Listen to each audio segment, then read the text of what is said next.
Sejam muito bem-vindos à nossa série de estudos da obra Caminho, Verdade e Vida, por Francisco Cândido Xavier e pelo Espírito de Emmanuel. Capítulo 46. Quem és? Deveria existir, por parte do homem, grande cautela em emitir opiniões relativamente à incorreção alheia. Um parecer inconsciente ou leviano pode gerar desastres muito maiores que o erro dos outros, convertido em objeto de exame. Naturalmente, existem determinadas responsabilidades que exigem observações acuradas e pacientes daqueles a quem foram conferidas. Um administrador necessita analisar os elementos de composição humana que lhe integram a máquina de serviços. Um magistrado, pago pelas economias do povo, é obrigado a examinar os problemas da paz ou da saúde sociais, deliberando com serenidade e justiça na defesa do bem coletivo. Entretanto, importa compreender que homens como esses, entendendo a extensão e a delicadeza dos seus encargos espirituais, muito sofrem quando compelidos ao serviço de regeneração das peças vivas, desviadas ou enfermiças, encaminhadas à sua responsabilidade. Na estrada comum, no entanto, verifica-se grande excesso de pessoas viciadas na precipitação e na leviandade. Cremos seja útil a cada discípulo, quando assediado pelas considerações insensatas, lembrar o papel exato que está representando no campo da vida presente, interrogando a si próprio antes de responder às indagações tentadoras. Será este assunto de meu interesse? Quem sou? Estarei de fato em condições de julgar alguém? Capítulo 46. Quem és? Pois bem, meus irmãos e irmãs, um capítulo questionador e de bastante reflexão para nós, homens, mulheres, profissionais, pais, enfim, encarnados em um momento em que vemos, inclusive, muitas mudanças no nosso plano terrestre, mas algo que nos faz refletir no quesito de indagação mesmo, E que indagação? Indagação em relação às pessoas, aos fatos e aos atos que ocorrem à nossa volta em todos os ambientes.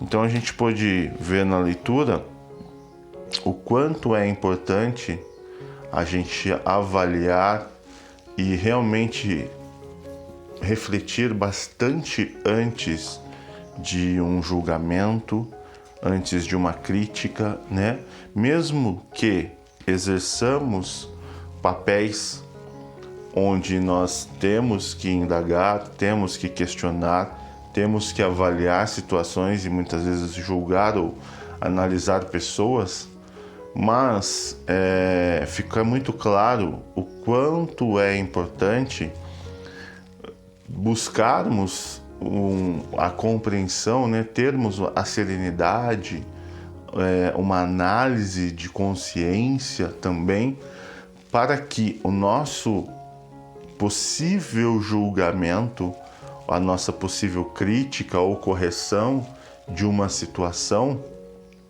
não possa denegrir, digamos, ou prejudicar ainda mais a pessoa do que o próprio ato daquele erro cometido.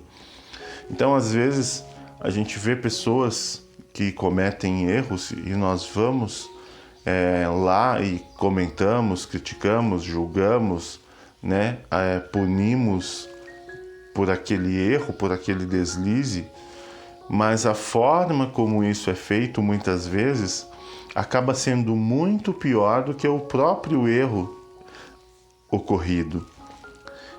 Isso é muito comum, inclusive, dentro de empresas, né? Infelizmente, a gente enxerga, né, nas próprias experiências de vida, profissionais líderes que muitas vezes não têm ainda uma maturidade humanizada, eu diria, para lidar com determinadas situações.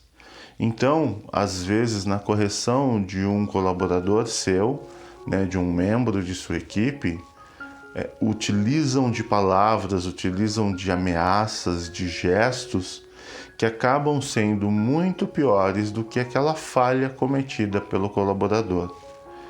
Então, isso é um ponto de atenção para nós, porque, infelizmente, nós, em algum momento da vida, nos tornamos juízes de algo, quando, na verdade, deveríamos ter muita cautela neste papel. Então, é importante o que? Analisarmos no momento em que atuarmos como um julgador ou um crítico, avaliando uma situação, se esta for necessária e se nos couber a responsabilidade de analisar e de interagir para uma correção, que saibamos fazer isso com disciplina, né? E aí, nessa disciplina que eu ouso a dizer aqui, seria uma disciplina com palavras sensatas, né? Com a emoção equilibrada, para que não afetemos a pessoa avaliada na questão, para que ela não sofra de repente ainda mais com essa análise após o seu erro. Porque temos que avaliar o contexto todo, né? O motivo pelo qual acontecem os erros, o motivo pelo qual de repente a pessoa errou. Às vezes ela não queria, às vezes foi realmente algo involuntário, à sua vontade. Existem inúmeras possibilidades. Então é importante que a gente reflita, que a gente avalie o contexto e principalmente que consigamos nos disciplinar na atuação, para que não sejamos injustos também. Eu acho que essa seria a grande análise, né? Minha interpretação, digamos, do contexto de hoje, do capítulo de hoje, tá bom? E eu agradeço você, agradeço sua audiência aqui conosco, né? Mais um capítulo estudado desta obra, que é uma obra grande, né? Nós ainda temos muitos capítulos para estudar, mas é por isso que as leituras são feitas um a um, para que você possa, né, pode ouvir mais de uma no seu dia, avaliar com calma, com tranquilidade e sempre aprendendo e compartilhando em conjunto com você. O meu muito obrigado, a minha gratidão imensa a você, e se você puder e desejar no seu coração contribuir, né, compartilhando com outras pessoas, é apenas esse o meu desejo e o meu pedido. E o objetivo deste trabalho é justamente poder levar a oportunidade a mais pessoas de conhecer, de estudar, de se aprimorar, pois apenas assim nós evoluiremos num mundo melhor que tanto sonhamos e desejamos. Um grande abraço a você e eu espero você já no próximo capítulo. Até lá!